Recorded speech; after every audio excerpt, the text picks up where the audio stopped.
അവർ പോയി. മൂന്നാമത്തെ മത്സ്യം മറ്റ് രണ്ട് മത്സ്യങ്ങളോട് പറഞ്ഞു, നോക്കൂ, അവർ ഞങ്ങളെ പിടിക്കാൻ പദ്ധതിയിടുന്നു. സുരക്ഷിതമായി ജീവിക്കാൻ ഞങ്ങൾ മറ്റേതെങ്കിലും സ്ഥലത്തേക്ക് പോകണം. അടുത്തുള്ള കനാലിലേക്ക് ഞങ്ങളെ കൊണ്ടുപോകുന്ന ഒരു വഴി ഞാൻ ഇതിനകം കണ്ടെത്തി.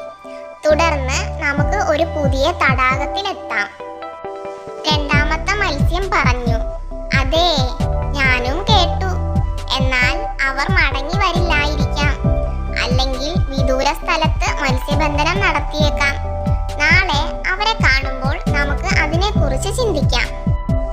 ആദ്യത്തെ മത്സ്യം, ഓ, നമുക്ക് അത് അവഗണിക്കാം. നമ്മളിപ്പോൾ അല്പം വിശ്രമിക്കാം.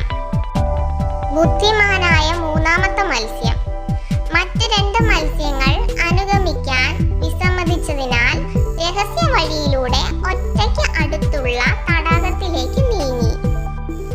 അടുത്ത ദിവസം രണ്ട് മത്സ്യത്തൊഴിലാളികൾ എത്തി. രണ്ടാമത്തെ മത്സ്യം മത്സ്യബന്ധനത്തിൽ അവരെ കാണുകയും രക്ഷപ്പെടാൻ പദ്ധതിയിടുകയും ചെയ്തു.